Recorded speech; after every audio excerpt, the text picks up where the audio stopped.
அனைவருக்கும் வணக்கம். இன்றைக்கி நம்ம ஆன்மீக பகுதியில் என்ன பார்க்க போகிறோம்னு பார்த்தீங்கன்னா 108 திவ்ய தேசங்களை பற்றி பார்த்துட்டு வரோம். அதில் 14வது திவ்ய தேசமான திருநறையூர் நம்பி நாச்சியார் கோவிலை பற்றி பார்க்க போகிறோம். இந்த கோவில் எங்கே அமைஞ்சிருக்குன்னு பார்த்திங்கன்னா தஞ்சாவூர் மாவட்டத்தில் அமைஞ்சிருக்கு. சோழ மன்னர்களால் கட்டப்பட்டதுன்னு சொல்கிறாங்க. இங்கே மூலவர் சீனிவாச பெருமாள், தாயார் வச்சுலாவள்ளி, தலவிருட்சம் மகிழமரம், தீர்த்தம் மணிமுத்தாறு. இந்த கோவிலில் உற்சவம்னு பார்த்திங்கன்னா மார்கழி உற்சவமும் பங்குனி உற்சவமும் ரொம்ப விமர்சையாக கொண்டாடப்படுது. இந்த கோவிலில் கருடனுக்குன்னு தனி சன்னதி இருக்குது. இந்த கருடன் ரொம்ப பிரம்மாண்டமாக இருக்கார். இந்த கோவிலை கோச்சிங்க சோழன் 63 நாயன்மார்களை ஒருத்தர். இவர் இந்த கோவிலை கட்டினதாக சொல்கிறாங்க. இந்த கோவிலில் இன்னொரு சிறப்பு என்னன்னு பார்த்திங்கன்னா,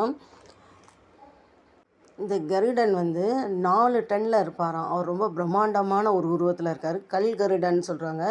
இந்த கோவிலில் ரொம்ப ஃபேமஸானது என்னென்னு பார்த்திங்கன்னா, ரொம்ப சிறப்பு என்னென்னு பார்த்திங்கன்னா இந்த கல் கருடன் தான்.